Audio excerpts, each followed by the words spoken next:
Au nom du Père et du Fils et du Saint-Esprit. Amen. La paix de Jésus soit dans votre maison. J'espère que vous allez bien. Alors, justement, aujourd'hui, je vais vous parler de la paix de Jésus. Alors, pour commencer, on va entendre avec son cœur la parole de Jésus.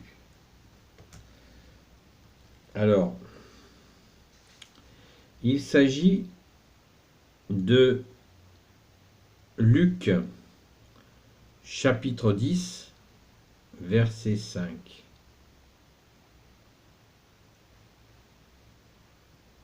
Quand Jésus envoie ses apôtres pour annoncer la bonne nouvelle, il donne un certain nombre de préconisations.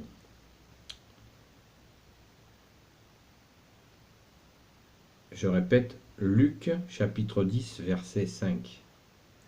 En quelque maison que vous entriez, dites d'abord paix à cette maison. Et s'il y a un fils de paix, votre paix se reposera sur lui. Sinon, certes, elle vous reviendra. Je répète. En quelque maison que vous entriez, dites d'abord paix à cette maison. Et s'il y a là un fils de paix, votre paix se reposera sur lui. Sinon, certes, elle vous reviendra. Merci Jésus pour ta sainte parole. Voilà les amis, la paix de Jésus. La paix soit dans cette maison.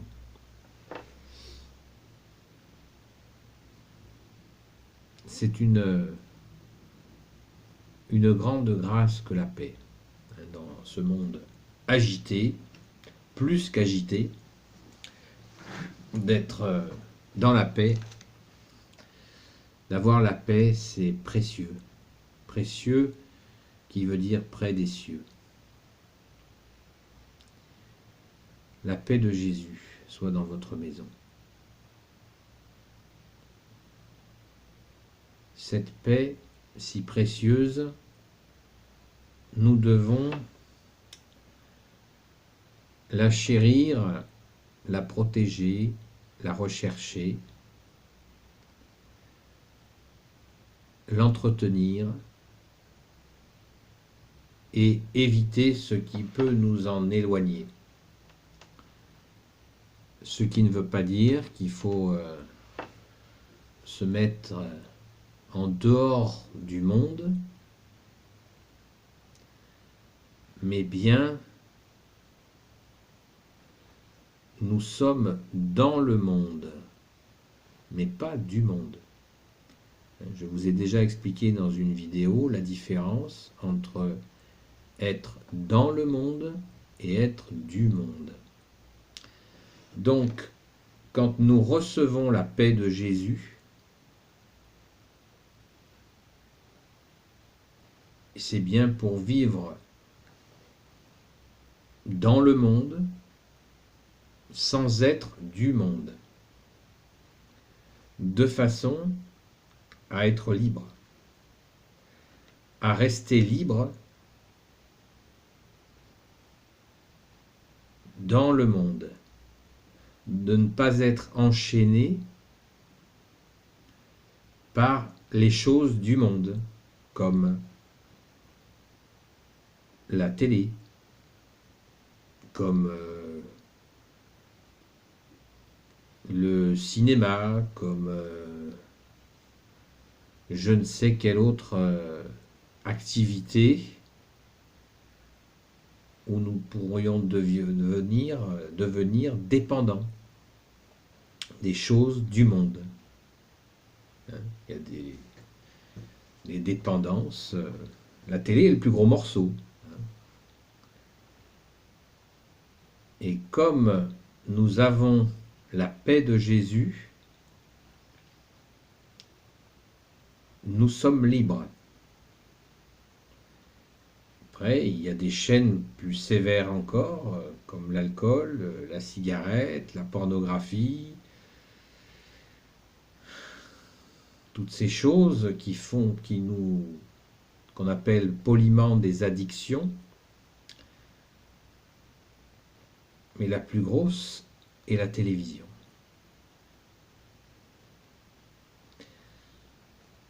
Donc, nous recevons cette paix comme un bien précieux. Et si nous protégeons cette paix, nous allons donc en prendre soin. Protéger, c'est prendre soin, de façon à sentir en nous le moment où ce que nous faisons nous enlève notre paix. De la même manière, dans les relations. Si nous avons des relations, et nous en avons quantité, en famille, entre amis, si ces relations nous prennent notre paix, il va falloir s'interroger sur la relation que nous avons, de façon à garder cette paix. Si la paix n'est pas là, c'est qu'il y a un problème. Alors il ne s'agit pas de sortir son index accusateur, mais de regarder la situation telle qu'elle est et de porter les améliorations qui seront nécessaires pour que dans nos relations,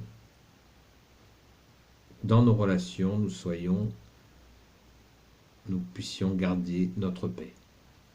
La paix de Jésus, hein. On parle bien de celle-là, la seule véritable paix. L'expression « fiche-moi la paix », c'est pas ça. Là, c'est la paix de Jésus, c'est-à-dire que c'est une grâce de tranquillité. J'aime beaucoup le mot quiétude.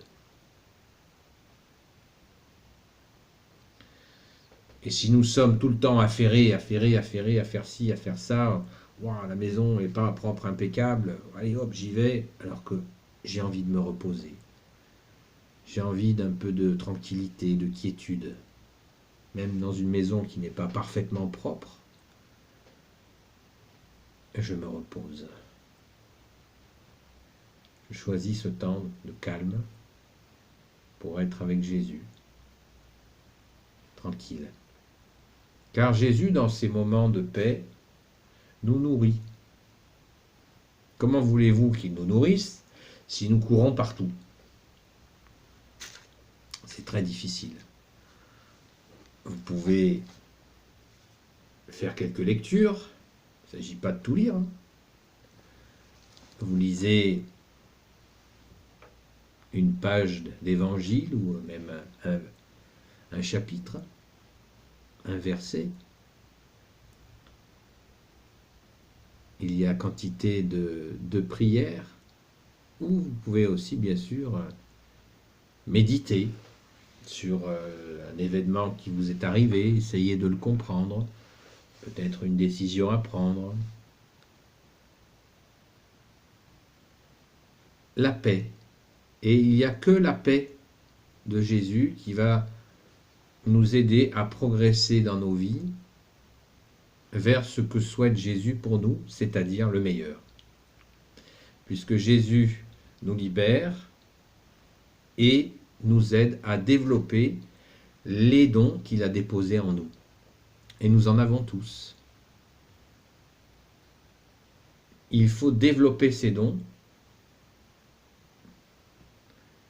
de façon à le servir humblement dans ce qu'il nous a donné de faire. Et pour le découvrir, il faut la paix. La paix. une douce paix, la paix de Jésus. Car si on relit la parole de Jésus, qui est une parole vivante, hein, vous le savez, dans la maison en question, s'il y a là un fils de paix, votre paix, c'est-à-dire que la paix que vous avez souhaitée, la paix de Jésus, se reposera sur lui. S'il y a là un fils de paix. Vous vous rendez compte? Fils de la paix de Jésus.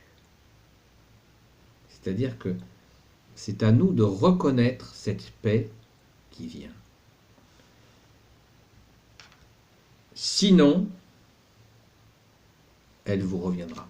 C'est-à-dire que si la paix, si nous n'accueillons pas cette paix de Jésus,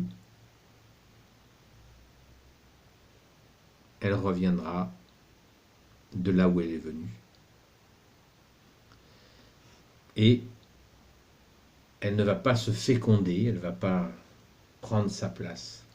Donc accueillons cette paix. Respirons-la à plein poumon. Pas avec son nez en position du lotus, non. À plein poumon dans notre vie.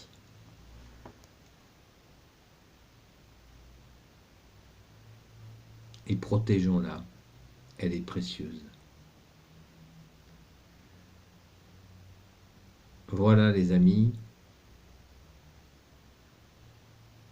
le sens que je vous propose de vous expliquer humblement de ce que j'ai compris de la paix de Jésus.